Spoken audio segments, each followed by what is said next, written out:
그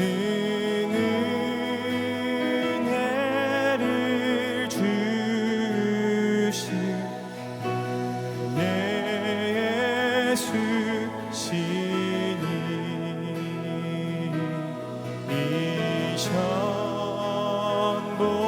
이전보다 더욱 사랑합니다.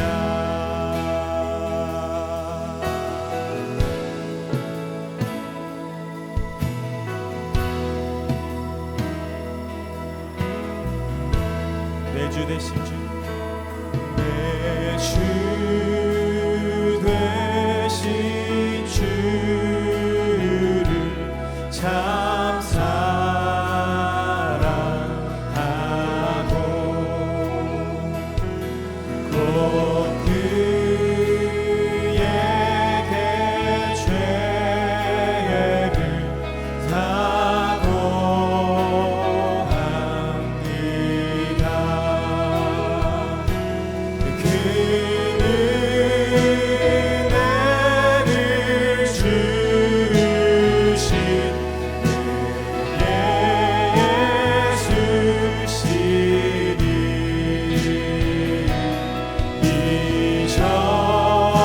이전보다 더욱 사랑합니다. 주 날 사랑하사 주 날 사랑하사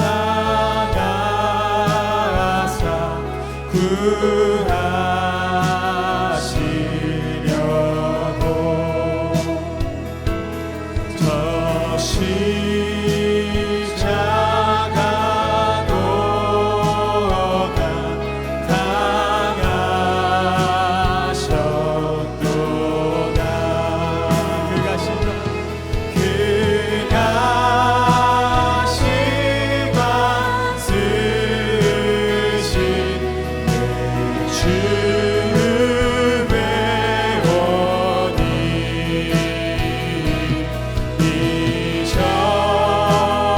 이전보다 더욱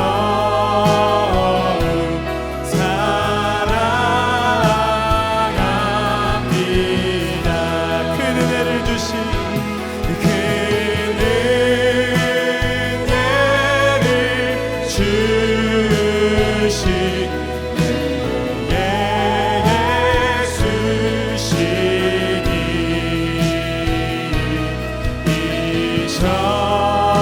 이전보다 더욱 사랑합니다. 그가 시관 쓰신 그가 시관 쓰신 주의 원이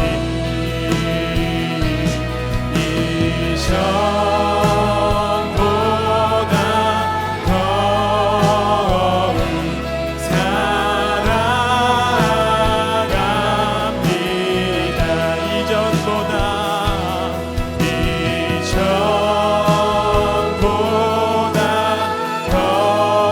더욱 사랑합니다. 한 번 더 이전보다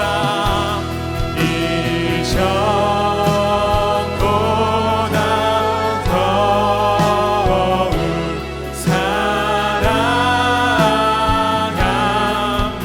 사랑합니다. 할렐루야. 우리를 사랑하신 주님을 찬양합니다.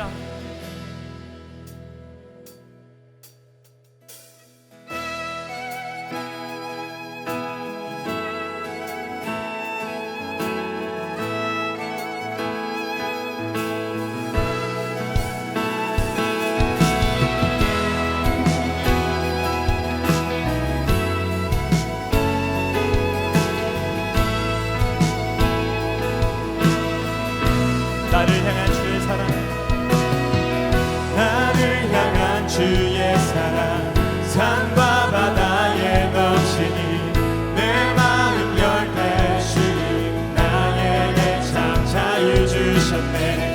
늘 진리 속에 거하며 나의 손을 높이 들고 언제나 주님의 사랑을 노래하리.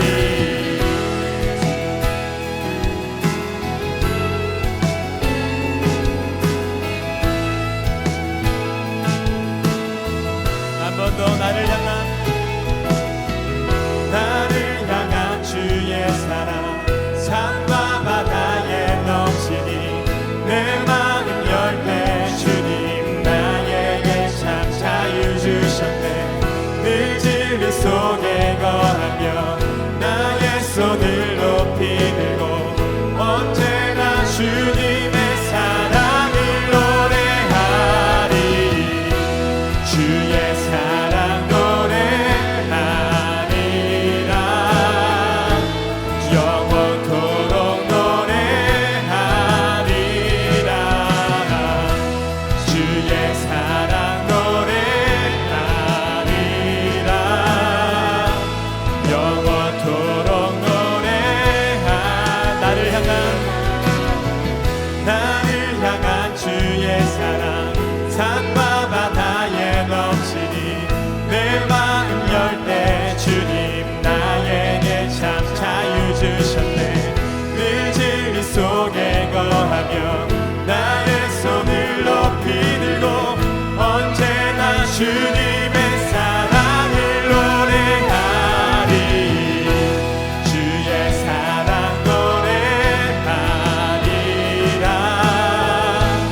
영원토록 노래하리라. 주의 사랑 노래하리라. 영원토록 노래. 한 번 더 주의 사랑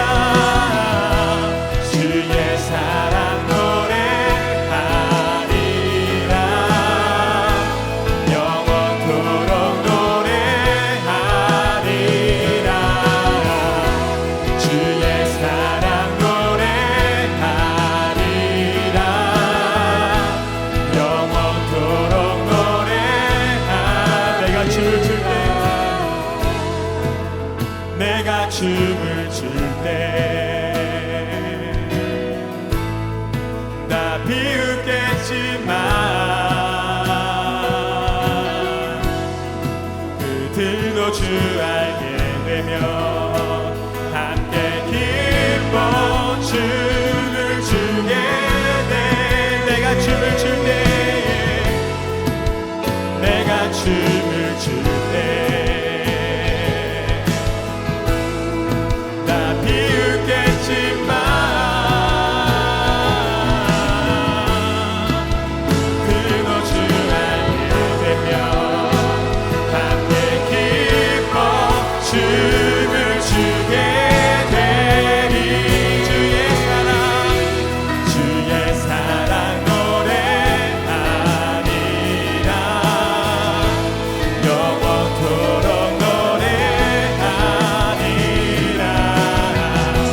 주의 사랑 노래하리라. 영원토록 노래하리라. 주의 사랑 노래하리라. 영원토록 노래하리라. 주의 사랑 노래하리라. 영원토록 노래하리라. 주의 사랑 노래하리라. 영원토록 노래하리라. 주의 사랑 노래하리라. 영원토록 노래하리라.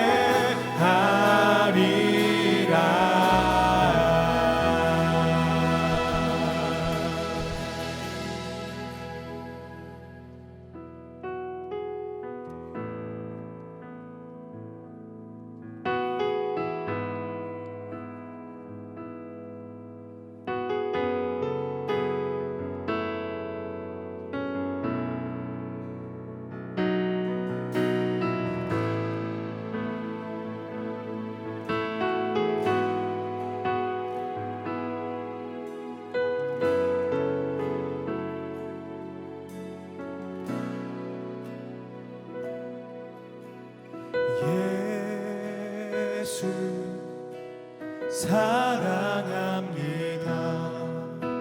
사랑합니다. 온 마음 다하여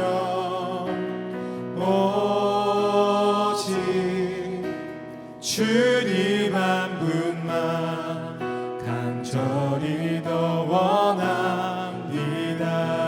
예수 사랑합니다. 예수 사랑합니다.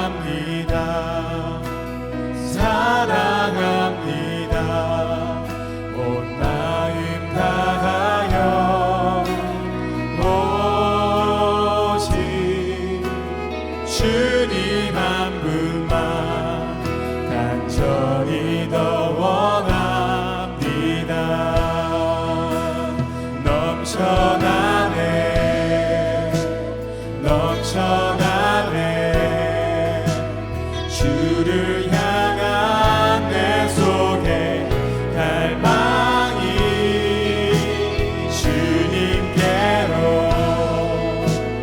날 이끌어 주소서. 주님을 더 원합니다. 예수 사랑합니다.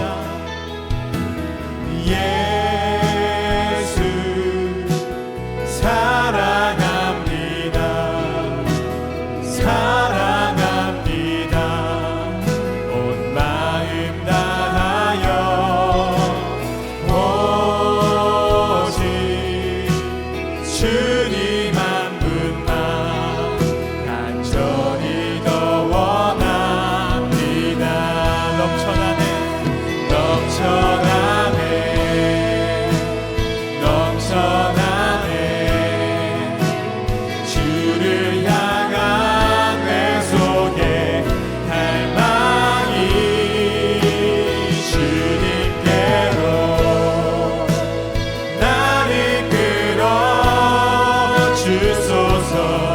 주님을 더 원합니다. 넘쳐나네 넘쳐나네 넘쳐나네 주를 향한 내 속에 갈망이 주님께로 날 이끌어 주소서. 주님을 더 원합니다.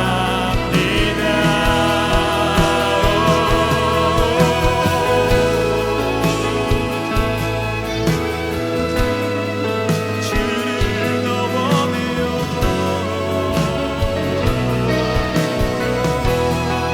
주를 더 원합니다.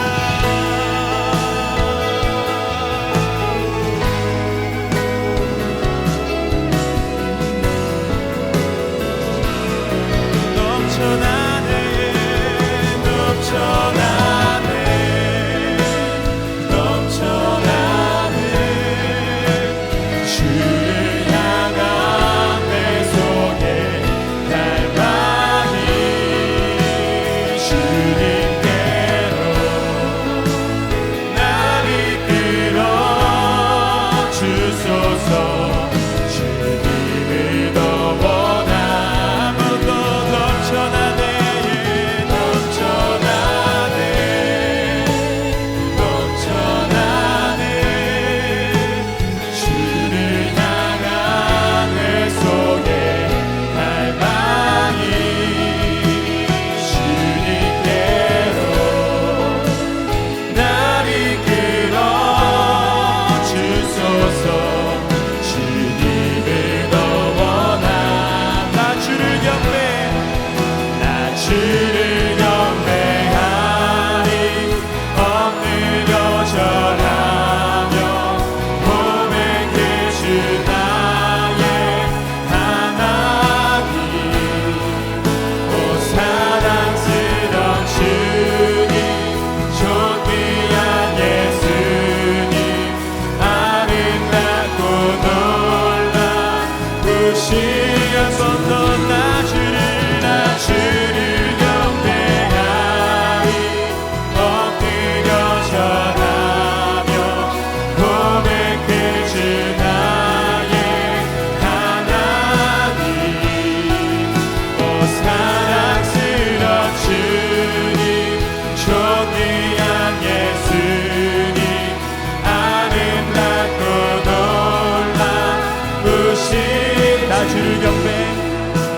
주를 경배하리 엎드려 절하며 고백해 주 나의 하나님 오 사랑스러운 주님 존귀한 예수님 아름답고 놀라우신 주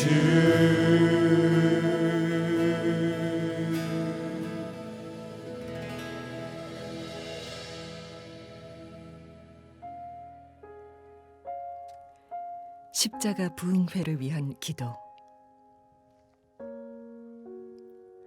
사랑하는 하나님, 오늘 십자가 부흥회로 주님 앞에 나왔습니다. 교회에 모이지 못했지만 예수님 피로 한 몸 이룬 형제 자매로 선한 목자 교회 한 성도로 온라인으로 연합하여 예배하게 하시니 감사합니다. 코로나19 사태로 더욱 특별하고 독특한 사순절을 지나며 주님을 향한 목마름으로 나왔습니다. 선포되는 말씀을 통하여 그리스도의 십자가를 더 깊이 알게 하시고 십자가의 주님을 바라보는 믿음의 눈이 활짝 열리게 하소서. 이번 십자가 부흥회를 통하여 깊은 은혜를 주시고 속히 교회에 모여 예배하는 날이 오길 간절히 소망합니다. 주님, 십자가의 예수님을 더욱 깊이 만남으로 다시 모이는 그날 새로운 교회로 모이게 하소서. 예수 그리스도의 이름으로 간절히 기도합니다. 아멘.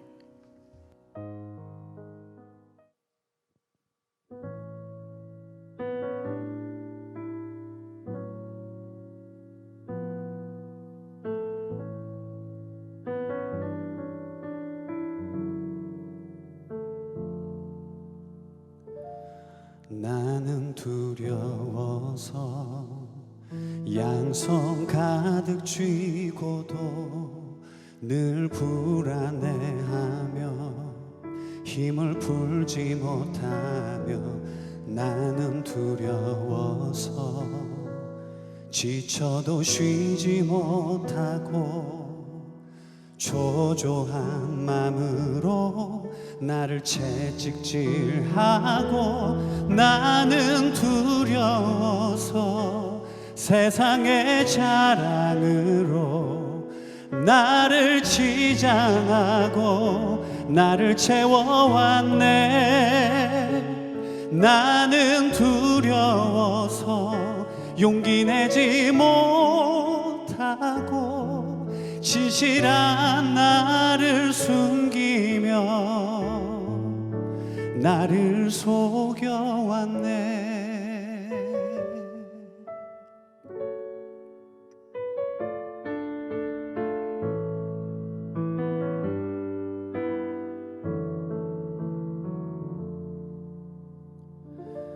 나는 언제부터 두려워진 것일까? 나는 언제부터 겁이 났을까? 나는 어디에서 쉼을 찾을 수 있나? 나는 어디에서 참 평안 얻을 수 있나? 사랑 안에는 두려움이 없고 온전한 사랑이 두려움을 내쫓나니 내 모든 두려움 주께 가져가리라. 아픔도 눈물도 녹아지리라. 사랑 안에는 두려움이 없고 온전한 사랑이 두려움을 내쫓나니 내 모든 주께 가져가리라. 아픔도 눈물도 녹아지리라. 온전한 사랑에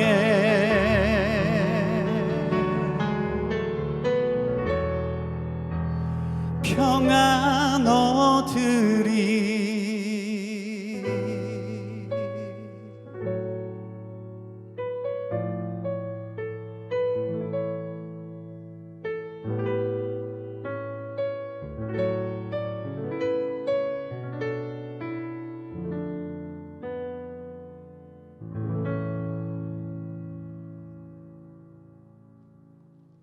십자가 부흥회에 참여하고 계신 여러분들을 주님의 이름으로 환영합니다. 오늘 이 시간을 통해서 십자가의 주님을 깊이 만나시는 은혜의 시간 되시기를 축복합니다. 받으신 은혜는 선한목자교회 홈페이지 십자가 부흥회 은혜 나눔 게시판에 꼭 남겨주시기를 부탁드리겠습니다. 좀 번거로우시겠지만 회원 가입하시고 작성해 주시면 되겠습니다. 여러분, 은혜는 나누면 더 커집니다. 또 헌금하실 분들은 온라인으로 해주시면 좋겠습니다. 부활절 함께 사는 기쁨 공감소비운동에 참여할 속회를 모집합니다. 공감소비운동은 코로나19로 인해 어려움에 빠져 있는 지역사회 소상공인과 취약계층들에게 희망을 주고 부활하신 예수님의 그 사랑을 전하기 위해서 직접 재래시장에서 물품을 구입해서 전달하는 일입니다. 각 교구 사역자들에게 신청해 주시기 바랍니다. 오늘 하나님께서 우리에게 주시는 말씀은 요한복음 13장 1절에서 15절 말씀입니다. 6월절 전에 예수께서 자기가 세상을 떠나 아버지께로 돌아가실 때가 이른 줄 아시고 세상에 있는 자기 사람들을 사랑하시되 끝까지 사랑하시니라. 마귀가 벌써 시몬의 아들 가룟 유다의 마음에 예수를 팔려는 생각을 넣었더라. 저녁 먹는 중 예수는 아버지께서 모든 것을 자기 손에 맡기신 것과 또 자기가 하나님께로부터 오셨다가 하나님께로 돌아가실 것을 아시고 저녁 잡수시던 자리에서 일어나 겉옷을 벗고 수건을 가져다가 허리에 두르시고 이에 대야에 물을 떠서 제자들의 발을 씻으시고 그 두르신 수건으로 닦기를 시작하여 시몬 베드로에게 이르시니 베드로가 이르되 주여 주께서 내 발을 씻으시나이까. 예수께서 대답하여 이르시되 내가 하는 것을 네가 지금은 알지 못하나 이후에는 알리라. 베드로가 이르되 내 발을 절대로 씻지 못하시리이다. 예수께서 대답하시되 내가 너를 씻어주지 아니하면 네가 나와 상관이 없느니라. 시몬 베드로가 이르되 주여 내 발뿐 아니라 손과 머리도 씻어 주옵소서. 예수께서 이르시되 이미 목욕한 자는 발밖에 씻을 필요가 없느니라. 온 몸이 깨끗하니라. 너희가 깨끗하나 다는 아니니라 하시니 이는 자기를 팔 자가 누구인지 아심이라. 그러므로 다는 깨끗하지 아니하다 하시니라. 그들의 발을 씻으신 후에 옷을 입으시고 다시 앉아 그들에게 이르시되 내가 너희에게 행한 것을 너희가 아느냐. 너희가 나를 선생이라 또는 주라 하니 너희 말이 옳도다. 내가 그러하다. 내가 주와 또는 선생이 되어 너희의 발을 씻었으니 너희도 서로 발을 씻어주는 것이 옳으니라. 내가 너희에게 행한 것 같이 너희도 행하게 하려 하여 본을 보였노라. 아멘. 하나님의 말씀입니다. 네, 각 가정에서 영상을 통해서 십자가 부흥에 참여하시는 모든 성도님들 예수님의 이름으로 환영하고 축복합니다. 하나님이 주시는 은혜는 늘 최선이었던 것을 기억합니다. 우리가 어려운 상황 중에 영상으로 이렇게 십자가 부흥회를 모였지만 하나님께서 가장 좋은 길로 인도하시고 또 잊을 수 없는, 각 가정에서 잊을 수 없는 놀라운 은혜, 놀라운 부흥의 역사가 이번 십자가 부흥회를 통해서 하나님 주실 것을 기대합니다. 우리 믿음으로 나아가시면 좋겠습니다. 코로나19 때문에 온 세계가 몸살을 앓고 있습니다. 일본에서 사실 올해 여름에 올림픽이 계획되어 있었는데 한 해가 미뤄졌다는 뉴스 아마 다들 들으셨을 것입니다. 사실 일본에서 도쿄에서 올림픽을 하는 것은 이번이 처음이 아닙니다. 1964년에 이미 올림픽을 한번 한 적이 있는데 그때 일어났던 일이라고 합니다. 그 일본 도쿄 올림픽 그 경기장을 짓기 위해서 경기장을 확장하는 일이 있어서 근처에 있는 그 3년쯤 지은 지 3년쯤 되었던 집을 헐고 다시 증축하게 된 일이 있었다고 합니다. 그때 인부들이 이 3년 된 집을 헐기 위해서 지붕을 드러냈는데 그 아주 구석에 도마뱀 한 마리가 꼬리에 못이 박힌 채로 있었다는 거예요. 그래서 너무 구석진 곳이라 처음 공사할 때 못을 박은 이후로는 그 후로는 사람이 손을 댈 수가 없는 곳이었습니다. 어떻게 이 도마뱀이 그 3년 전에 꼬리에 못이 박힌 채로 오늘까지 살아있을까? 3년 동안 어떻게 이 도마뱀이 살아있는지 너무나도 궁금해서 그 인부들이 다시 지붕을 덮고 카메라를 설치하고 관찰을 했다 그래요. 그런데 보니까 밤마다 하루에도 몇 번씩 다른 도마뱀 한 마리가 먹을 것을 물어와서 이 꼬리에 못이 박혀 있는 도마뱀에게 입으로 건네주었다고 합니다. 이 이야기는 제가 고등학교 때 선물 받았던 수필집에 나오는 이야기인데 이 수필을 쓰신 작가가 이 수필의 제목을 그때 도마뱀은 무슨 표정을 지었을까 라는 제목을 지었어요. 그리고 수필 말미에 이렇게 쓰셨습니다. 참으로 훌륭한 것은 바로 곁에 있었던 도마뱀이다. 사랑하는 도마뱀이 받은 고통을 바라보면서 그 도마뱀이 살아보려고 몸부림치다가 절망할 때 어디론가 가서 먹을 것을 물어왔다. 그리고 입으로 건네주면서 무슨 표정을 지었을까? 절망하지 말라고, 살아야 한다고, 나만 살기 위해서 내 곁을 떠날 수는 없다는 그 몸짓, 너를 버릴 수 없다는 그 몸짓, 그렇게 하루에도 몇 번씩 위험을 무릅쓰고 먹을 것을 구해다 주면서 살아온 지 3년, 그 3년은 얼마나 길었을까? 저는 오늘 예수님께서 제자들의 발을 씻어주신 이 말씀을 여러분 함께 나누면서 예수님의 표정이 어떠셨을까 한번 생각해 보게 됩니다. 제자들의 발을 씻어주시던 그 예수님의 얼굴은 어떤 표정이었을까요? 여러분, 오늘 읽은 예수님께서 제자들의 발을 씻어주시는 이 말씀은 너무 우리에게 잘 알려진 말씀이지요. 맞습니다. 너무나도 잘 알고 있는 말씀입니다. 교회를 오래 다녀보신 분이라면 누구든지 적어도 한 번쯤은 세족식을 경험해 보신 적이 있으실 것입니다. 또 이번 금요일에 성금요일에 우리도 각 가정에서 가족들과 함께 세족식을 하게 되죠.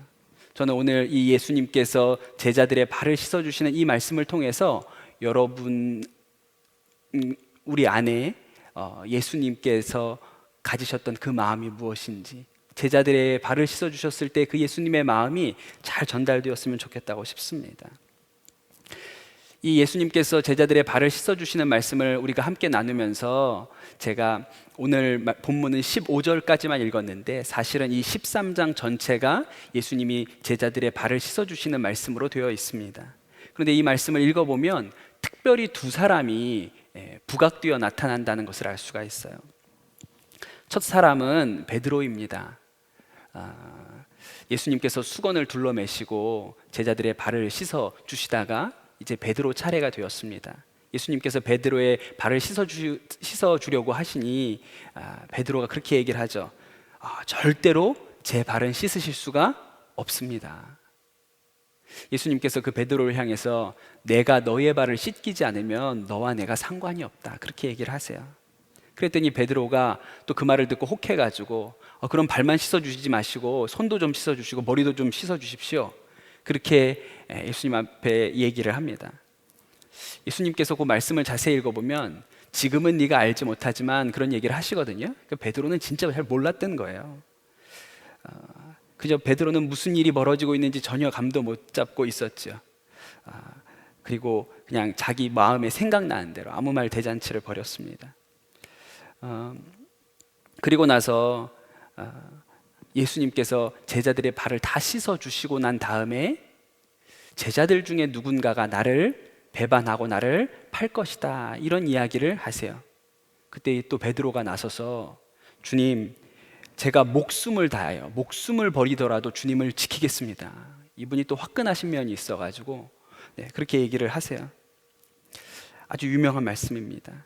그러나 그 이야기가 끝나자 예수님께서 베드로를 향해 닭이 3번 울기 전에 네가 나를 부인할 것이다, 모른다고 할 것이다, 그렇게 이야기를 하시죠. 바로 그 말씀으로 이 13장의 말씀이 다 끝나게 됩니다. 제가 이 말씀을 묵상하고 읽으면서 주목하는 것은 예수님께서 베드로가 예수님을 부인할 것이라는 것을 이미 알고 계셨다는 거예요. 아직 아무런 상황이 벌어지지 않았습니다. 아직 베드로는 부인하지 않았어요. 그러나 이미 예수님은 베드로가 예수님을 부인할 것이라는 것을 알고 계셨어요. 제가 궁금한 것은, 그렇다면 예수님은 과연 언제부터 알고 계셨을까? 베드로가 예수님을 배신할 것이라, 이것을 언제부터 알고 계셨을까요? 오늘 이 말씀에 제자들과 마지막 식사 자리에서 베드로가 뭐 상황도 파악하지 못하고 그냥 아무 말 대잔치를 하는 걸 보면서, 아이고 내가 3년 데리고 다녔는데 저 녀석은 글렀구나, 안 되는구나, 그렇게 그때 깨달으셨을까요? 아니면 그 풍랑이 있는 밤바다에 베드로가 뛰어들어서 걸어가다가 갑자기 바람이 불고 파도가 치니까 두려워서 물에 빠졌던 바로 그때 예수님이 아이고 베드로 저 녀석은 안 되겠구나, 그렇게 그때 깨달으셨을까요? 저는 예수님께서 베드로의 실패를 예감하셨던 순간이 바로 이때라고 생각합니다. 어느 날 밤이었는데 베드로가 밤새도록 바다에 나가서 고기를 잡았지만 단 한 마리도 잡지 못했습니다. 그때에서 예수님께서 찾아오셨죠. 그때 이 베드로가 예수님 앞에 무릎을 꿇고 주여 나를 떠나 주십시오, 저는 죄인입니다 라고 예수님을 만났던 바로 그 순간, 예수님이 베드로를 처음 만났던 그 순간에 이미 예수님은 베드로가 실패할 수도 있다, 베드로의 불완전함도 아셨고 베드로가 앞으로 실패할 수 있다는 것도 이미 알고 계셨다고 생각해요. 그럼에도 불구하고 예수님이 베드로를 부르신 것이죠. 저는 오늘 이 말씀을 여러분과 함께 나누면서 오늘 말씀이 시작되는 첫 말씀 13장 1절 말씀을 아주 마음에 깊이 새깁니다. 이것이 제자들의 발을 씻긴 예수님의 마음이라고 생각하기 때문이에요. 말씀을 읽어보겠습니다. 6월절 전에 예수께서 자기가 세상을 떠나 아버지께로 돌아가실 때가 이른 줄 아시고 세상에 있는 자기 사람들을 사랑하시되 끝까지 사랑하시니라. 여러분, 예수님은 끝까지 사랑하시겠다는 결심으로 제자들을 부르신 것이죠. 베드로가 3번 부인하든 30번 부인하든 끝까지 사랑하시겠다는 마음으로 부르신 것입니다. 바로 그 표현으로, 끝까지 사랑하시겠다는 표현으로 제자들의 발을 씻어주신 것이죠. 여러분, 우리 몸 중에 가장 더럽고 손대고 싶지 않은 부분이 어디입니까? 바로 발이에요. 그 연약함까지 끝까지 사랑하시겠다는 결심으로 제자들의 발을 씻어주신 것입니다. 여러분, 베드로만 그런 것이 아닙니다. 우리 모두 그렇죠. 하나님께서 이 세상을 창조하실 때 가장 심혈을 기울여 창조하신 이 피조물이 최종적으로 실패할지도 모른다는 것을 하나님은 이미 알고 계셨어요. 그들이 선악과를 따먹을 수 있다는 것에 대해서 이미 알고 계셨죠. 하나님의 사랑과 그 다스림을 거부할 수 있다는 것을 하나님은 이미 알고 계셨어요. 그럼에도 불구하고 하나님은 사람을 지으셨습니다. 왜 그러셨을까요? 실패하더라도 끝까지 사랑하겠다고 결심하신 것입니다. 아담과 하와가 선악과를 따먹고 하나님을 배반했지만 하나님은 이 에덴 동산 밖에서 그들에게 친히 가죽옷을 지어 입히시고 여전히 그들을 사랑하셨다. 그것이 성경이 우리에게 알려주시는 하나님의 마음입니다. 인간이 하나님과의 약속을 깨더라도, 실패하더라도 하나님은 끝까지 포기하시지 않겠다고, 끝까지 사랑하시겠다고 우리를 만드신 것이죠. 하나님이 왜 저를 목사로 부르셨을까요? 더 질문을 좁혀보면 하나님이 왜 이 십자가 부흥의 첫 번째 설교자로 저를 부르셨을까요? 야구에 비유하면 제가 1번 타자인데 그저 1루타나 2루타 정도 칠 수 있는 능력이 있다고, 기대가 있다고 해서 저를 부르셨을까요? 적어도 볼 4개쯤은 골라서 나갈 수 있는 그런 재주가 저한테 있다고 생각해서 저를 부르셨을까요? 저는 아니라고 생각합니다. 잘 못해도 끝까지 사랑하시겠다고 해서 부르신 것이죠. 제 표정을 보십시오. 제가 편안하지 않습니까? 잘 못해도 끝까지 사랑하시겠다고는 마음을 가지고 제가 올라오니까 편안하게 하는 것이죠. 잘못하면 큰일 난다 이랬으면 제가 여기서 두려워서 어떻게 설교를 하겠어요? 맞습니다. 그것이 끝까지 사랑하시겠다고 하시는 예수님의 사랑입니다. 그런데 오늘 말씀을 자세히 읽어보면 베드로 말고 다른 한 사람이 더 등장한다는 것을 알 수 있어요. 이 사람은 조금 당혹스럽습니다. 말씀을 읽는 사람에게 좀 당혹감을 줘요. 바로 가룟 유다입니다. 사실 오늘 말씀을 잘 읽어보면, 23장 전체를 잘 읽어보면 베드로에 대한 이야기보다 가룟 유다에 대한 이야기가 훨씬 더 많습니다. 이제 질문을 하게 되는 것이죠. 여러분, 예수님은 가룟 유다도 끝까지 사랑하셨을까요? 제자들의 발을 씻어주시고 나서 예수님께서 너희 중에 한 사람이 나를 팔 것이다, 그렇게 얘기를 하세요. 베드로가 그 얘기를 듣고 예수님 옆에 있었던 요한에게 누군지 좀 물어봐라, 예수님한테. 누구 얘기하시는 거냐? 좀 물어봐라, 그렇게 얘기를 하죠. 그랬더니 예수님께서 이 빵 조각을 주는 사람이 바로 나를 팔 자다, 나를 배신할 자다, 그렇게 얘기를 하세요. 그리고 예수님께서 빵 조각을 집어서 유다에게 주셨습니다. 그리고 나서 예수님이 하신 말씀이 성경에 기록되어 있죠. 유다에게 하신 말씀입니다. 13장 27절에 조각을 받은 후 곧 사탄이 그 속에 들어간지라. 이에 예수께서 유다에게 이르시되 내가 하는 일을 속히 하라. 이것이 예수님께서 유다에게 하신 말씀입니다. 예수님은 유다에게 네가 할 일을 속히 해라, 그렇게 얘기를 하세요. 그리고 유다는 거기를 떠났고 예수님을 은 30양에 팔아버립니다.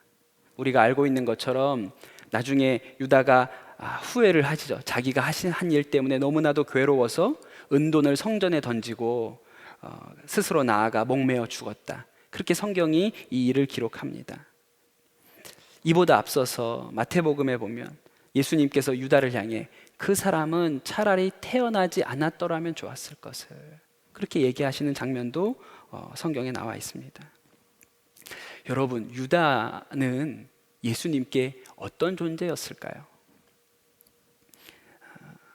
13장 1절 말씀에 예수님께서 자기 사람들을 사랑하시되 끝까지 사랑하셨다, 이렇게 기록하는데, 여러분, 유다는 그 예수님이 말씀하신 자기 사람들에 포함되지 않는 사람일까요? 이것은 아주 오래전부터 논쟁적인 질문입니다.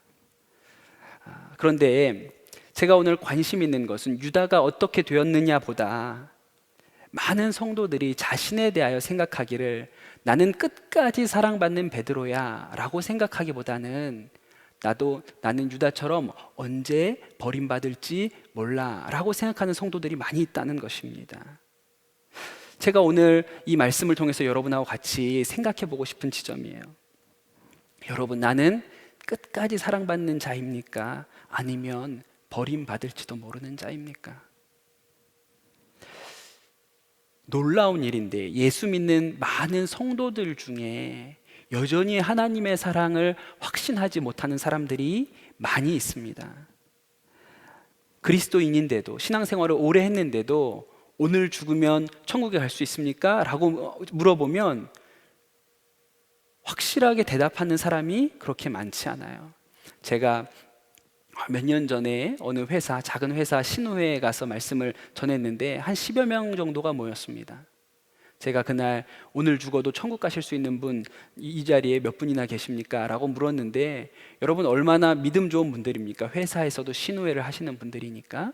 그런데 10여 분이 앉아 계셨는데 그 중에 단 3분만 확실하다고, 확실히 천국에 갈 수 있다고 대답을 하셨어요. 제가 교회 학교에서 아이들한테 설교할 때 하나님이 우리를 사랑하신다, 그럼 아이들이 그런가 보다 끄덕끄덕하고 아멘 하지요. 그러나 여러분, 그 마음을 잘 들여다보면 실제로 사랑받고 있다고 느끼는 사람은 그렇게 많지 않아요. 반대로 너 잘못하면, 너 그렇게 나쁜 짓 하면 하나님한테 벌 받는다, 이런 말은 철석같이 믿습니다. 어떤 성도님이 간증 중에 이런 고백하시는 것을 제가 들었어요. 모태신앙으로 30년이 넘게 신앙생활을 했다고 하지만 너무 모르고 살았다는 것을 깨달았습니다. 하나님의 사랑을 전혀 모르면서 하나님을 믿는다고 생각하며 살았습니다. 하나님은 저에게 죄를 짓나 안 짓나 눈여겨보시다가 죄를 지었다 하면 회초리를 휘두르시는 분이셨습니다. 저는 하나님을 단순히 죄 못 짓게 하시는 무서운 선생님 정도로만 여겼습니다. 그러니 하나님의 사랑에 대해 머리로만 알고 있었습니다. 그래도 믿고 싶어서 정말 나를 사랑하시는 게 맞냐고 몇천 번을 질문을 하고도 믿어지지 않아 많이 울었습니다. 이번 코로나19 사태 때문에 우리가 신천지에 대해서 새롭게 알게 된 일들이 많이 있습니다. 30만이나 모인다는 게 어마어마하지 않습니까? 집까지 버리고 나오는 그 충성, 그 열심은 도대체 어디서 나오는 걸까요? 궁금하죠. 그런데 제가 이번 이 신천지들의 일들을 경험하면서 알게 된 것이 있는데, 신천지 성도들 중에는 구원받은 사람이 없다는 거예요. 자기들끼리도 오직 이만희만 구원을 받았고 나머지 사람들은 구원을 받으려고 노력하는 사람이지 실제로 구원받은 사람이 없다는 것입니다.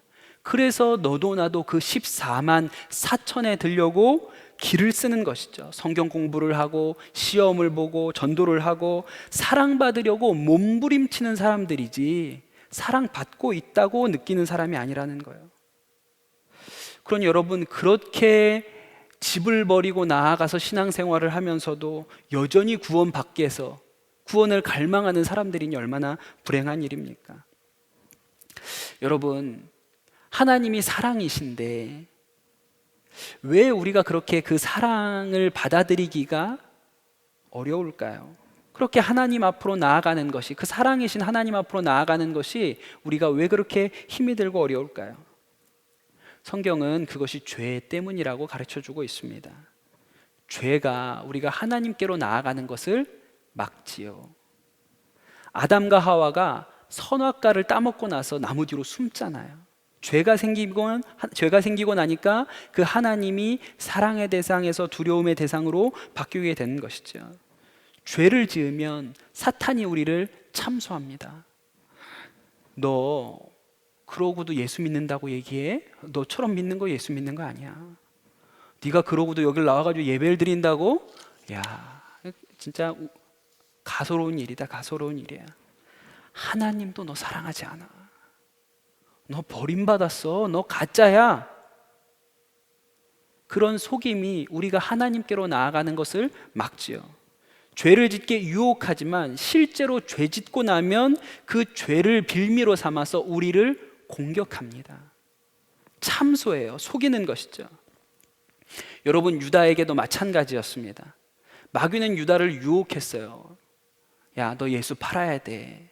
네가 더 따라다녀 봐야 네가 예수로부터 얻을 게 더 없단다. 그냥 은 30냥 받고 떨어지는 게 너한테 남는 장사야. 그게 네 살 길이다. 이렇게 유혹하지요. 그런데 유다가 이 사단의 꾀임에 속아서 실제로 팔지 않습니까? 그러고 나서 사단은 180도 태도를 바꿔요. 네가 예수 죽였잖아. 네가 팔았어, 이 배신자야. 너는 절대로 용서 못 받는다. 결국 유다는 스스로 용서받을 수 없다고 생각하고 목숨을 끊는 안타까운 일로 가게 됩니다. 좀 더 극단적인 이야기를 하나 해볼게요. 벌써 10년 가까운 세월이 지난 이야기입니다. 고3이었고 우등생이었던 한 학생이 있었어요. 아버지는 이혼하고 따로 나가 사시고 엄마랑 이 아들이랑 둘이서 살았습니다. 근데 이 어머니가 아들에게, 특별히 아들의 성적에 대해서 굉장히 집착이 있으셨어요. 아들을 공부를 많이 시켰습니다. 아주 혹독할 정도로. 그때도 시험을 앞두고 있었는데 이 아들의 말에 의하면 사흘 동안이나 잠을 재우지 않고 또 밥도 거의 주지 않고 때려가면서 공부를 시키셨다는 거예요. 이 아이가 그 일을 견디다 못해 순간적인 실수로 어머니를 살해하고 맙니다. 더 충격적인 것은 이 아이가 그 후에 이 일을 어떻게 감당할 수가 없으니까 어머니의 시신을 집에 있는 방 한 곳에 놔두고 그 방을 다 본드로 막아 놓아 버리죠. 그 상태로 8개월 동안을 지냈다 그래요. 그것 때문에 세상에 알려지면서 아주 충격을 받게 됐죠. 그러나 이혼한 이 아버지가 집에 찾아오면서 이 아이가 한 일이 밝혀지게 됩니다. 아빠가 아들한테 연락을 하면 엄마가 해외에 나갔다고 계속 이야기를 했는데 너무 연락이 안 되니까 이상해서 집을 찾아가 보는 거예요. 그리고 이 아버지가 집에 찾아가서 아들에게 묻습니다. 꽉 막혀 있는 이 방을 향해 가리키면서 엄마가 저기 있니? 이렇게 물어봐요. 아들이 고개를 끄덕끄덕합니다. 그리고 경찰들이 와서 그 막아놓은 문을 강제로 열고 들어갈 때 이 아들이 아빠를 끌어안으면서 아빠에게 이렇게 얘기했다죠. 아빠 나 안 버릴 거지? 아빠 나 날 버릴 거지? 아빠 무슨 일이 있어도 나 안 버릴 거지? 아들이 그렇게 이야기했다고 하지요. 여러분, 죄라고 하는 것이, 우리가 가지고 있는 이 죄성이라고 하는 것이 우리가 사랑받을 존재인지에 대한 의심을 만들어냅니다. 죄가 있으니까요. 이 어머니를 살해한 아들의 가장 큰 두려움은 버림받는 것이었어요. 이 아이에게 있어서 이 8개월의 시간은 얼마나 두려운 시간이었겠습니까? 그런데 놀라운 것은 이 아버지의 반응이었습니다. 한 다큐멘터리에서 이 아들의 이야기를 다루면서 이 아버지가 직접 출연을 하셨는데, 아버지가 전철을 기다리고 있는 장면으로 이 다큐멘터리가 시작이 되었습니다. 아버지가 전철을 타고 간 곳은 춘천에 있는 교도소였어요. 그 교도소 앞에서 기자가 이 아버지에게 묻습니다. 무슨 일로 오셨습니까? 그랬더니 아들 만나러 왔습니다. 아버지가 대답하지요. 또 기자가 물어요. 아드님이 수감된 지 얼마나 되셨어요? 2년 가까이 됐습니다. 아버지가 그렇게 대답을 했습니다. 그리고 또 기자가 묻습니다. 아버님 지금 마음이 어떠십니까? 그때 이 아버지가 이렇게 대답했습니다. 너무 감사하죠. 우리 아들이 아직 살아있으니까요.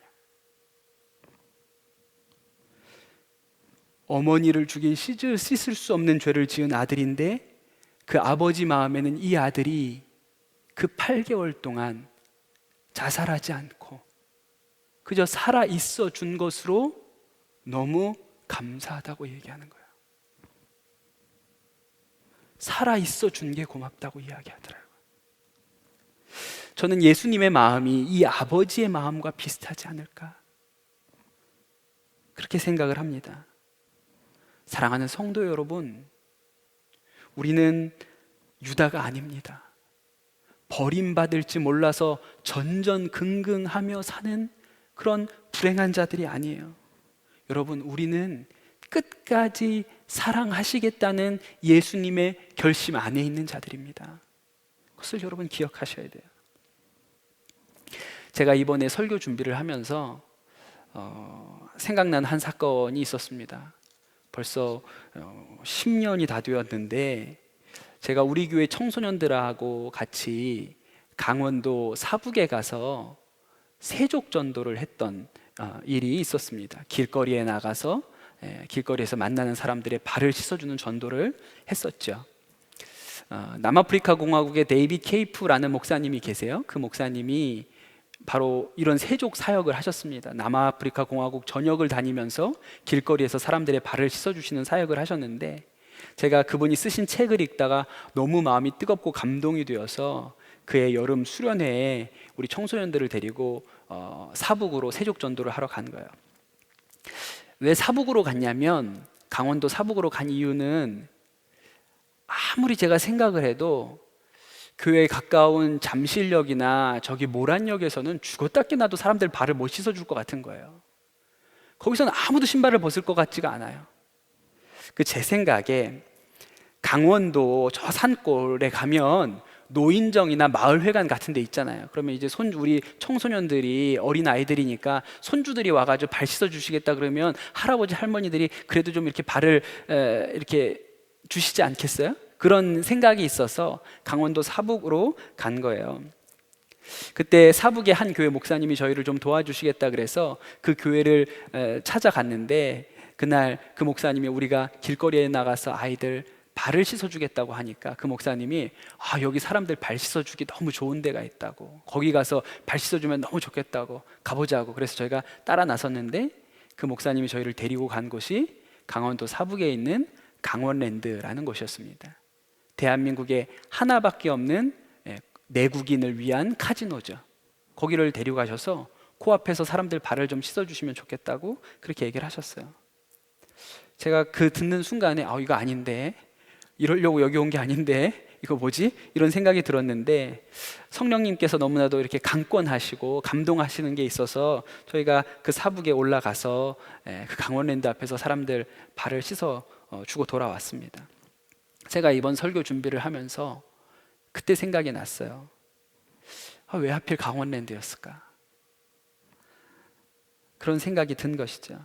그러면서 하나님께서 깨닫게 하신 것이 있는데, 그 카지노에 와서 재산을 탕진한 사람들 수도 없이 많이 있습니다. 강원랜드에 올라가기 전에 그 사북 읍내에 가면 전당포들이 빼곡하게 있어요. 거기에다가 가지고 온 차 잡히고 이렇게 빚을 얻어서 그렇게 도박을 하는 것이죠. 우리가 바로 그런 카지노에서 재산을 다 날리고 노숙자가 되신 그런 분들의 발을 씻어드렸거든요. 지금 생각해 보니까 그분들은 돌아갈 데가 없는 분들이에요.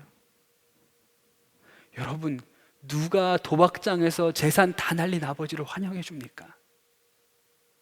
그런 아버지 들어온다고 좋아할 사람이 어디 있어요? 그러니 그분들은 스스로 사랑받을 수 없다고 생각하죠. 나는 사랑받을 자격이 없지. 그저 그것을 만회해 보려고 또 조금이라도 돈이 생기면 또 그곳을 찾아서 또 넣고 또 실패하고 또 실패하고, 이것을 반복하는 악순환이 계속돼요. 그런 분들을 우리가 여러분을 만났습니다. 그분들은 자신들이 했던 이 죄 때문에 사랑받을 수 없는 사람이 된 거예요. 그런데 예수님은 우리 청소년들을 통해서 그분들의 발을 씻어주라고 그렇게 말씀하신 것이죠. 제가 기억나는 게 하나 있는데, 저희가 길거리에 발을 씻어드리러 그렇게 나갈 때 십자가를 하나 들고 나갑니다. 이렇게 큰 십자가를, 사람 키보다 조금 더 큰 십자가를 들고 나가는데, 그 십자가 이렇게 깃발이 달려 있어요. 그리고 그 깃발마다 메시지가 이렇게 써 있습니다. 그 메시지는 다 다른데, 제가 지금도 생생하게 기억나는 그 깃발에 적혀 있었던 메시지가 하나 있는데, 이렇게 써놨어요. 온 세상 날 버려도 주 예수 안 버려. 여러분 잘 아시는 찬송가 88장, 내 진정 사모하는 그 찬양의 가사잖아요. 그런데 그 깃발에다 온 세상 날 버려도 주 예수 안 버려. 그 다음 가사가 뭔지 아십니까? 끝까지 나를 사랑하시니, 끝까지 나를 사랑하시니. 도박으로 온 재산을 날리고 아무것 가진 것 없고 집에 돌아갈 수도 없는 이 불쌍한 분들, 다는 사랑받을 수 없다고 생각하는 이 분들을 향해서 예수님이 주시고 싶었던 메시지는, 온 세상 다 널 버려도 난 널 안 버려. 끝까지 너를 사랑해. 우리 아이들을 통해서 그 메시지 하나가 전달해주고 싶으셨던 것이죠. 여러분, 이것이 예수님의 마음입니다. 온 세상 날 버려도 주 예수 안 버려. 끝까지 나를 사랑하시니. 여러분, 그 믿음이 오늘 이 시간, 이 말씀을 통해서 여러분 마음 안에 회복되시기를 축복합니다. 다시 유다 얘기로 한번 돌아가 볼까요? 여러분, 예수님은 유다도 사랑하셨을까요? 유다는 예수님에게마저도 버림받은 사람일까요? 제가 20살에 읽었던 소설책이 하나 있습니다. 신학교에 갔더니 이 책은 신학생이면 꼭 읽어야 된다고, 제일 먼저 읽어야 되는 책이라고 그렇게 선배들이 가르쳐 주시더라고요. 그래서 읽었어요. 입학과 거의 동시에 읽었는데, 엔도 슈샤쿠의 침묵이라는 소설이었습니다. 일본 소설가가 쓴 책이에요. 1600년대에 일본을 배경으로 쓰여진 책인데, 일본은 처음에는 기독교를 받아들였던 나라였습니다. 카톨릭 신부들이, 선교사들이 와서 일본에 복음을 전할 때 처음에는 이 복음을 받아들이죠. 문을 열어서 많은 개종자들이 생겨났어요. 그런데 도요토미 히데요시가 집권하면서 금교령을 선포합니다. 더 이상 기독교를 믿으면 안 된다고 선포하고, 기독교를 믿는 사람들을 아주 잔인하게 고문하고 박해해서 잡아내고 죽이기 시작해요. 바로 이러한 때에 일본에 들어갔던 로드리고라는 신부가 이 소설의 주인공입니다. 제가 갑자기 소설 이야기를 하는 것은, 이 소설에 나오는 로드리고라는 이 신부가 예수님이 유다를 버리신 것인가, 이 질문에 대해서 아주 집요하게 소설을 통해서 물어보고 있기 때문에 그래요. 소설의 말미에 가면 이 로드리고 신부가 결국은 일본 관리들에게 붙잡힙니다. 그리고 끌려가죠. 그리고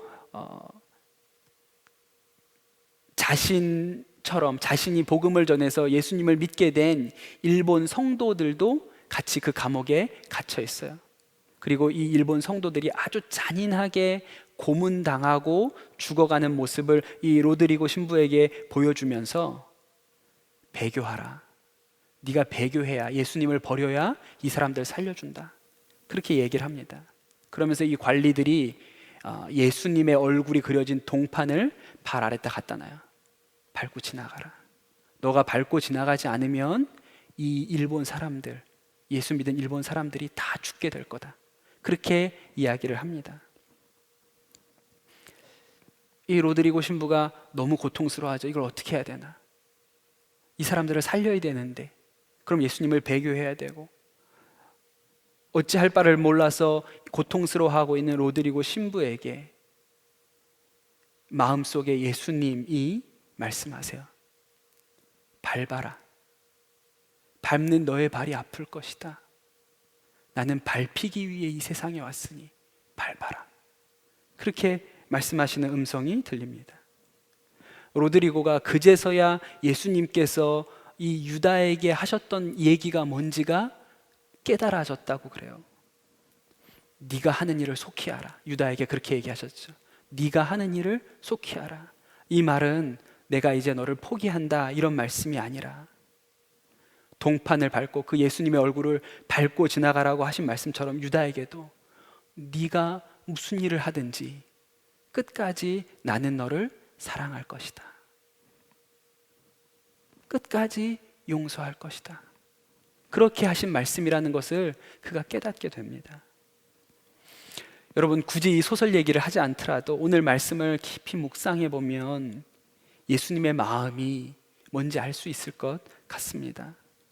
13장 1절에 세상에 있는 자기 사람들을 사랑하시되 끝까지 사랑하시니라, 그렇게 말씀하시고 나서 바로 뒤에 누구 얘기가 등장합니까? 2절을 보면 마귀가 벌써 시몬의 아들 가룟 유다의 마음에 예수를 팔려는 생각을 넣었더라.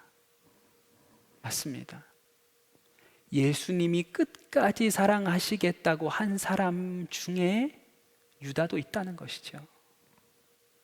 일부러 그렇게 이 두 말씀을 나란히 놓은 것입니다. 끝까지 사랑하시겠다고 한 이 결심에 유다도 예외가 아니라는 말씀을, 그 메시지를 전하고 싶었던 것이죠. 예수님이 베드로를 향해서, 예수님 제 발은 절대로 못 씻습니다 라고 말하는 이 베드로를 향해서, 내가 너의 발을 씻지 않으면 너와 내가 상관이 없다, 그렇게 얘기하시잖아요. 근데 여러분, 그 예수님이 베드로의 발만 씻기신 것이 아니라 유다의 발도 씻기셨다는 것을 여러분 기억하셔야 합니다. 유다의 발도 씻기셨다면 유다도 상관 있는 자지요. 유다도 상관 있는 자예요. 예외가 아닌 것이죠. 여러분, 유다는 제외된 사람이 아니었습니다. 그가 어떤 죄를 짓던, 그가 비록 은서른 양의 예수님을 팔아버렸지만 돌아오기만 한다면 용서해야지. 그것이 유다의 발을 씻겨주시던 예수님의 마음이었던 것이죠. 베드로를 사랑하셨던 것처럼 유다도 사랑하셨습니다. 그러나 여러분, 이 유다의 인생이 비극적인 결말로 막을 내릴 수밖에 없었던 것은 예수님의 사랑이 없었기 때문이 아니라 유다 스스로가 나는 사랑받을 자격이 없어, 나는 용서받을 수 없는 일을 했어 라고 생각했던 것이죠. 마귀가 유다의 마음을 사로잡았다고 성경이 나오는데, 그것은 이렇게 속인 것입니다. 사랑받을 수 없는 사람이라고, 용서받을 수 없는 사람이라고 속인 것이죠. 사랑하는 성도 여러분, 혹시 여전히 우리가 예수님께 온전히 나아가는데 그 나아가는 것을 가로막는 부정적인 생각들, 나 자신에 대해 안 좋은 생각들, 나같이 형편없는 사람을, 내 본 모습을 진짜로 안다면 누구도 나를 사랑할 수 없을 거야, 이렇게 생각하는 분들이 계시다면 여러분, 오늘 이 말씀을 마음에 새기십시오. 끝까지 사랑하시니라. 끝까지 사랑하시니라. 여러분, 우리는 버림받을지도 모르는 유다가 아닙니다. 아니요, 유다여도 상관이 없는 것이죠. 예수님의 마음은 유다도 버림받은 자가 아니었으니까요. 여러분, 이 고난주간을 시작하는 이 날에 여러분, 그 예수님의 사랑이 여러분 안에 부어진 바 되기를 축복합니다. 그렇지 않다면 우리는 상관없는 자가 되는 것이죠. 여러분, 사랑받는 자는 표정이 다릅니다. 생각이 다르죠. 오늘 말씀에 예수님께서 제자들에게 이렇게 말씀하셨어요. 내가 주와 또는 선생이 되어 너희의 발을 씻었으니 너희도 서로 발을 씻어주는 것이 옳으니라, 그렇게 말씀하셨습니다. 이것은 우리가 세족식을 하는데 너희도 사순절 고난주간에 너희도 다른 사람 발을 씻어줘라, 섬기는 사람이 되어라, 겸손히 다른 사람을 도우라, 이 정도의 말씀을 하신 것이 아닙니다. 예수님께서 제자들의 발을 씻어준 그 일이 끝까지 사랑하시겠다는 예수님의 마음의 표현이었다면, 우리로 하여금 사람들의 발을 서로 씻어주라고 하신 말씀은 너희도 끝까지 사랑하라고 하신 말씀이신 것이죠. 끝까지 사랑하라고 하신 말씀이에요. 무당 엄마 목사 아들이라는 책이 있습니다. 플로리다에 있는 템파베이 열린교회에 담임하시는 주명식 목사님이 쓰신 책인데, 책 제목처럼 이 주명식 목사님 어머니는 무당이셨어요. 목사님은 불신 가정에서 태어났는데 거기서 예수를 믿고 이제 대학에서 열심히 신앙생활하면서 내가 목사가 되어야겠다, 이렇게 부름을 받고 마음을 먹었습니다. 그런데 그 대학 다닐 때 어머니께서 내림굿을 받고 무당이 되셨어요. 쌍작두를 타는, 그 대한민국에 많지 않다고 하더라고요. 쌍작두를 타는 그런 무당이 되셨습니다. 결국 수년의 기도와 간구 끝에 또 전도 끝에 이 어머니가 예수님을 영접하고 무당 생활을 다 청산하시죠. 그 이야기가 이 책에 아주 흥미진진하게 나와 있습니다. 그리고 나서 이렇게 무당인 엄마를 전도하고 구원받게 하고 또 이 목사님이 되셨으니까 이 간증을 하면 주변에 가족 중에 무속인이 있는 사람분들이 우리 엄마 우리 무당인 우리 누구 좀 전도해 주십시오. 그렇게 요청을 많이 하셨다는 거예요. 그럼 얼마나 마음이 뜨겁고 간절합니까? 자신도 그 일에 대해서 경험한 사람이니 그렇게 전도 부탁을 받으면 가서 전도를 도와드리러 그 집에 찾아간다는 거예요. 그런데 전도를 하려고 가보면 가족 간의 관계가 너무 깨어져 있다는 거예요. 서로가 너무 미워한다는 것이죠. 전도는 해야겠는데 무당인 엄마가 너무너무 싫은 거예요. 수치스러운 거예요. 주명식 목사님이 그런 상태로는 전도를 할 수 없다고 얘기를 해요. 본인이 무당인 엄마를 전도한 것은 자신이 무슨 특별한 영적인 능력이 있어서가 아니고 오직 한 가지 능력이 있다면 사랑 하나였다고 얘기하시더라고요. 귀신에게 사로잡혀서 사는 저 어머니가 너무 긍휼하고 안타깝고 불쌍할 수가 없었다고.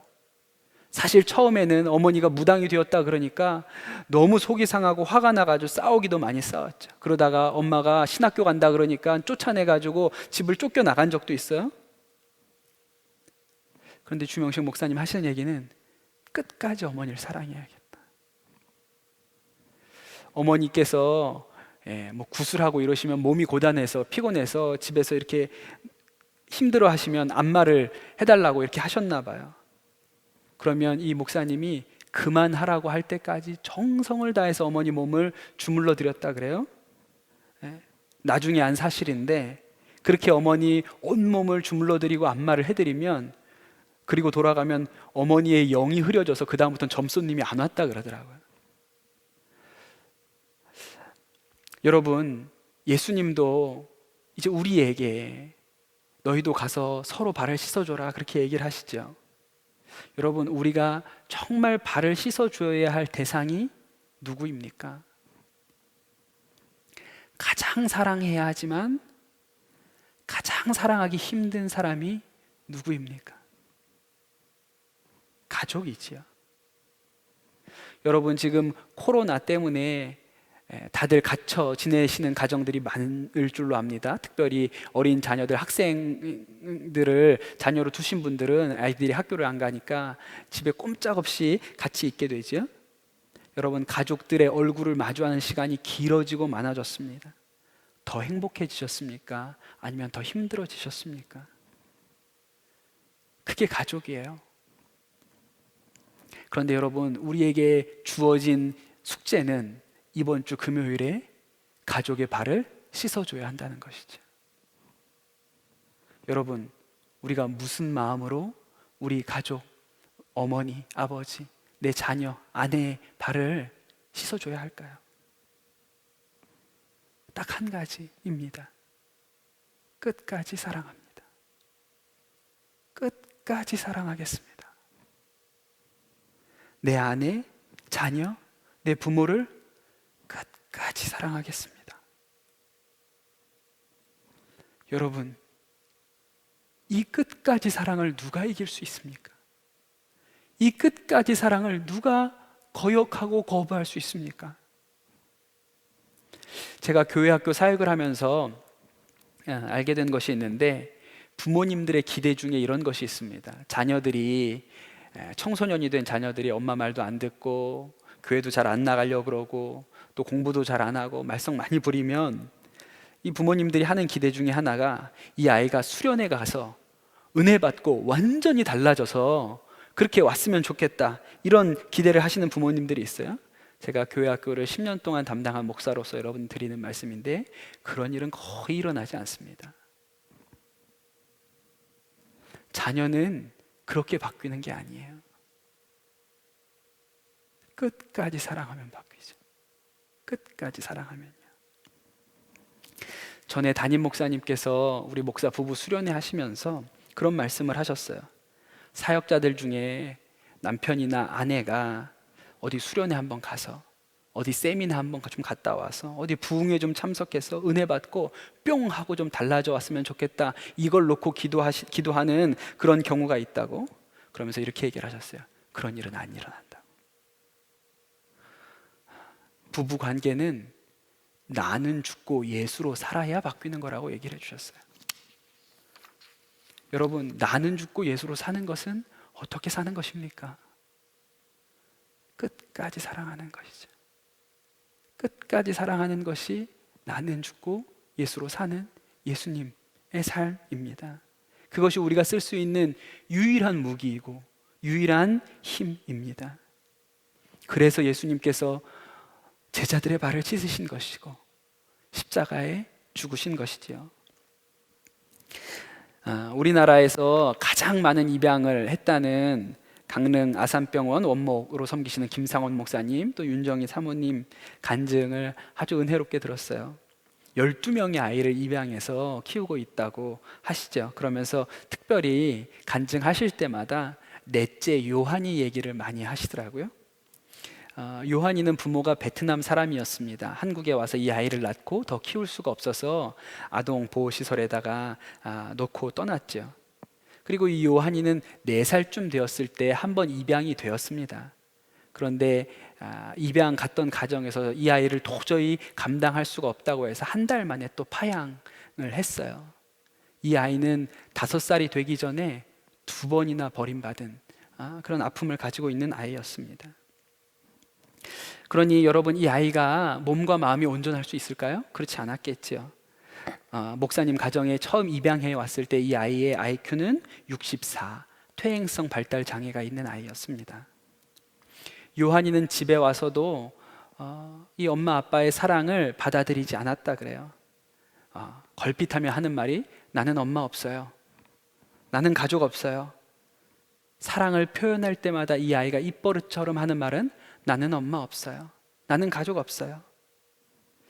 그러다가 이 아이가 7살쯤 되어서 벌써 2년을 데리고 산 것이죠. 7살 되어서 유치원에서 성탄절 발표회를 한다고 해서 이 사모님이 같이 갔던 거예요. 그래서 성탄절 발표회 때 아이들이 앞에 나와서 율동을 하고 마지막에 엄마 아빠 사랑해요 이렇게 하는 시간이 있었나 보죠.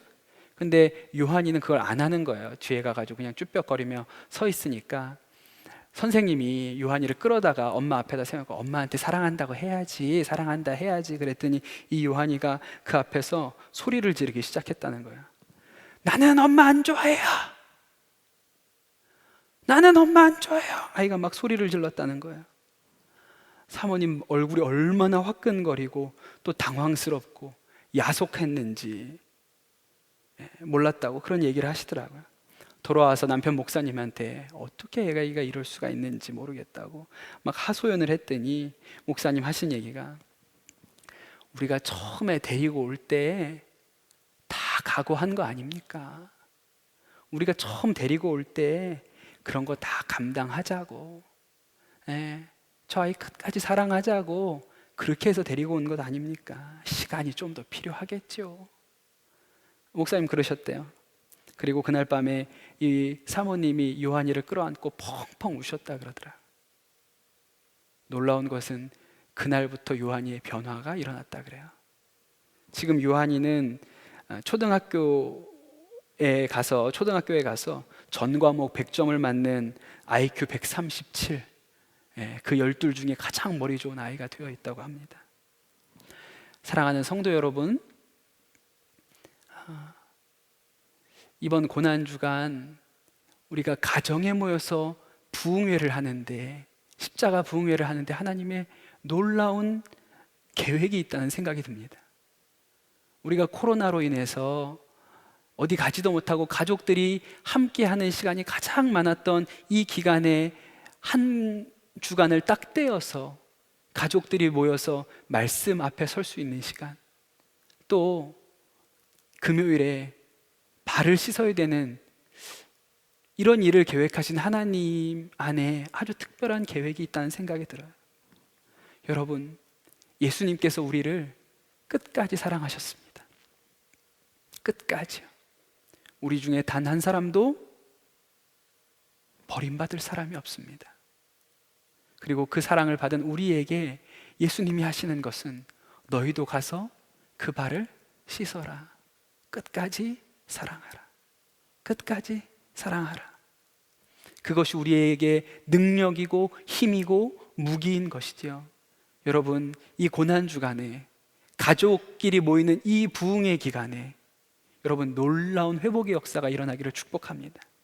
끝까지 사랑하시는 그 사랑이 우리의 심령마다 부어지고 우리의 가정마다 부어져서 정말 우리 이 코로나 기간을 거쳐 천국 같은 가정이 우리 안에 이루어졌다는 놀라운 간증과 고백이, 이 윤정희 사모님, 김상훈 목사님 가정과 같은 이 놀라운 간증이 여러분 가정마다 일어나시게 되기를 예수님의 이름으로 축복합니다. 이 시간 같이 찬양하시고 함께 기도하시겠습니다.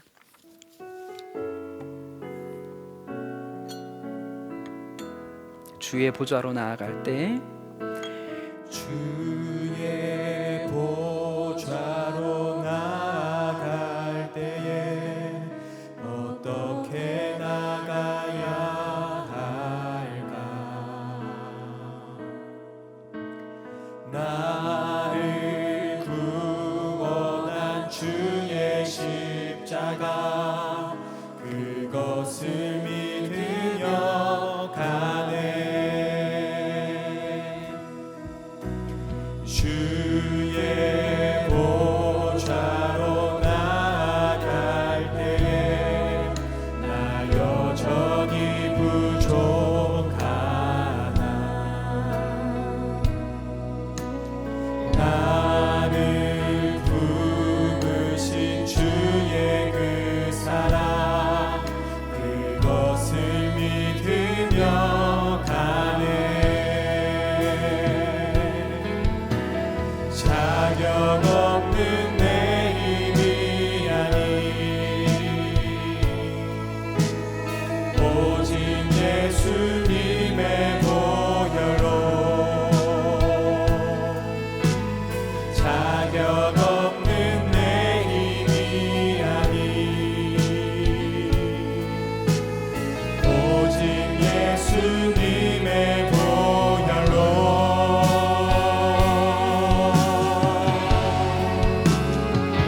십자가에 보면 완전하신 사랑, 힘입어 나아갑니다.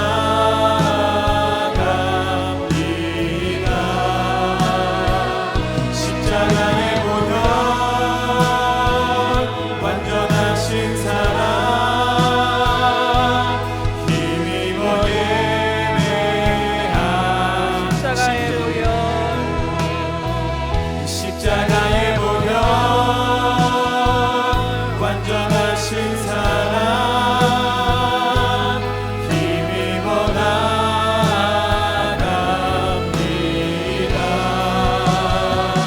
십자가에 보면 완전하신 사랑, 힘입어 예배합니다. 우리 두 가지 제목으로 기도하기를 원합니다. 첫 번째로 우리 기도할 때 주님, 예수님의 사랑이 우리 가운데 부음바 되게 하여 주시옵소서. 제자들의 발을 씻기신 그 예수님의 마음, 사랑하시되 끝까지 사랑하시니라. 버림받을지 몰라서 두려워하는 성도들이 있다면 여러분, 이 시간 기도하실 때 예수님의 마음이 부어지게 하여 주시옵소서. 결코 포기함이 없으신, 사랑에 결코 인색함이 없으신, 절대 버리시지 않는 그 예수님의 사랑이 우리 마음 가운데 부음바 되게 하여 주시옵소서. 이 시간 우리 합심해서 기도하도록 하겠습니다. 사랑의 하나님 아버지, 감사합니다. 하나님, 주의 마음이 우리 가운데 부어지게 하여 주시옵소서. 예수께서 자기에서 속한 사람들을 사랑하시고 끝까지 사랑하십니다. 끝까지 사랑하시고, 하나님, 이 사랑에는 베드로도 하나님 유다도 예외된 바가 없었음을 우리가 말씀을 통하여 들었습니다. 이 말씀을 우리가 쉽게 붙듭니다. 취합니다. 하나님, 이 말씀이 우리에게 능력이 됨을 우리가 믿습니다. 이 말씀이 우리 가운데 임하게 하여 주옵소서. 믿어지게 하여 주시옵소서. 예수님께서 결코 포기하지 않으시고 우리의 죄를 용서하시고 사랑하시고, 우리가 누구를 어떠한 것이든지 간에 주께서 끝까지 사랑하시는 것이 우리 가운데 믿어지고 이루어지게 하여 주시옵소서. 주여 하나님, 이 마음이 우리 가운데 부어진 바 되기를 간절히 소원합니다. 기도하여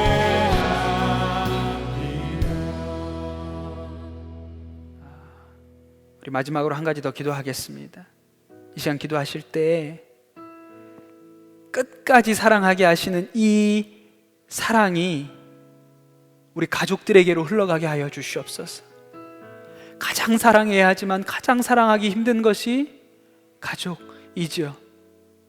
주님, 우리의 이 작은 마음을 찢어 넓히셔서 끝까지 사랑하는 자가 되게 하여 주시옵소서. 우리가 가족들의 발을 붙들고 끝까지 사랑합니다, 끝까지 사랑하겠습니다 결단하는 믿음의 고백이 우리 안에 일어나고, 또 그렇게 사라지는 능력이 우리 안에 일어나게 하여 주옵소서. 이 시간 합심해서 같이 기도하겠습니다. 사랑의 하나님 아버지, 십자가의 보혈 감사합니다. 완전하신 감사를 드립니다. 특별히 이 하나님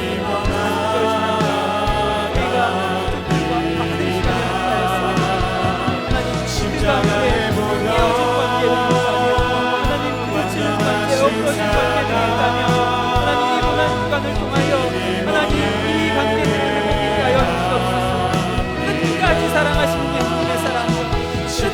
사랑하시는 예수님의 사랑이 우리의 마음과 영 가운데 축복되게 하여 주옵소서. 우리의 영 가운데 부어지게 하여 주옵소서. 우리가 우리 가족의 발을 붙들고 하나님 그 발을 씹힐 때 예수님의 마음, 예수님의 사랑이 우리 가운데 축복하며 하나님 그 마음 가운데 온전한 사랑이 있게 하여 주옵소서. 모든 깨어진 것들과 무너진 것들이 회복되는 역사가 있기를 소원합니다. 십자가의 보혈 승리하여 주시옵소서. 주의 사랑이 우리에게 능력이고 힘이고 하나님 그 사랑이 모든 것을 감당하게 하여 주옵소서. 주의 작은 마음을 넓히 주셔서 주의 마음을 부어주옵소서. 내가 할 수 없는 것을 할 수 있는 이 가운데 부어지게 하여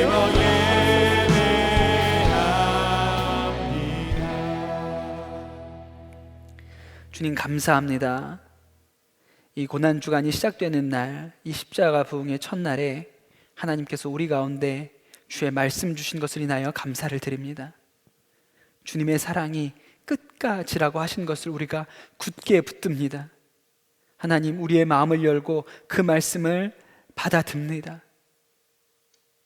여전히 두려움에 떠는 성도들 가운데 하나님 믿음이 세워지게 하여 주시옵소서. 사랑이 부어진 바 되게 하여 주시옵소서. 결코 포기함이 없으신 그 예수 그리스도의 마음이 부어진 바 되게 하여 주시옵소서. 특별히 이번 금요일 우리가 가족들과 함께 세족식 할 때 예수님께서 우리 가운데 부어주신 그 사랑이 흘러가게 하여 주시옵소서. 끝까지 사랑하겠습니다. 끝까지 포기하지 않겠습니다. 끝까지 기도하겠습니다. 하나님, 그 사랑이 우리에게 능력이고 우리의 힘인 줄로 믿습니다. 하나님, 우리에게 부어 주옵소서. 우리 안에 예수 그리스도께서 그 일을 행하여 주시옵소서.